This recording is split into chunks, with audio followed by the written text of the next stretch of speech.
இயேசு கிறிஸ்துவின் நாமத்தினால் உங்களுக்கு என் அன்பின் நல்வாழ்த்துக்கள்.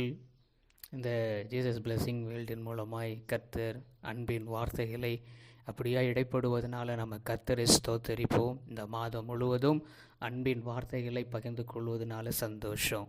இந்த நாளில் கூட பார்க்கும் பொழுது யோவான் 3:16 வசனம், தேவன் தம்முடைய ஒரே பேரான குமாரனை விசுவாசிக்கிறவன் எவனோ அவன் கெட்டு போகாமல் நித்திய ஜீவனை அடையும்படிக்கு அவரை தந்தருளி இவ்வளவா உலகத்தில் அன்பு கூர்ந்தார்.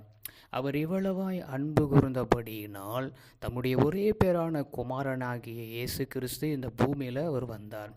காணக்கூடாத இறைவன் குமாரனாகி இயேசு கிறிஸ்துவாய் வந்தது காரணம் நம்மேல வைத்திருக்கிற அந்த அன்பு.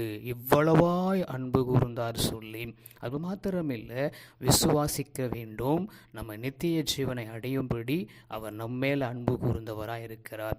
ஆக இந்த நாளில் இந்த வேளையில் கூட அவர் நம்மேல் அன்பு கூர்ந்தபடியினால், இந்த உலகத்தின் மேலே அன்பு கூர்ந்தபடியினால், ஆண்டவராக இயேசு கிறிஸ்துவுடைய பிள்ளைகளுக்கு மாத்திரமில்லை, இந்த முழு உலகத்தின் மேல் அவர் அன்பு கூர்ந்தார். காரணம், அவருடைய சிருஷ்டிப்பினால் நம்ம சிருஷ்டிக்கப்பட்ட மனுஷர்கள். அதனால் எல்லாருமேலே அவர் அன்பு கூர்ந்தார். எல்லாருக்காகவும் ஒரே தருமாய் அவர் மரித்தார். இந்த உலகத்தில் இவ்வளோ அன்பு கூர்ந்து மரித்து 3ஆம் நாள் உயிர்த்து மீண்டுமாய் நம்மோடு கூட இருக்கிறார். ஆகவே இந்த வார்த்தைகளை நாம் விசுவாசிப்போம். கர்த்தர் நமக்கு அற்புதம் செய்வார். எங்களை கிருபையாக நேசிக்கிற எங்கள் அன்பின் நல்ல தகப்பனே, ஆண்டவரே, இவ்வளவாய் உலகத்தில் நீர் அன்பு கூர்ந்து இருக்கிறதுனால உமக்கு நன்றி.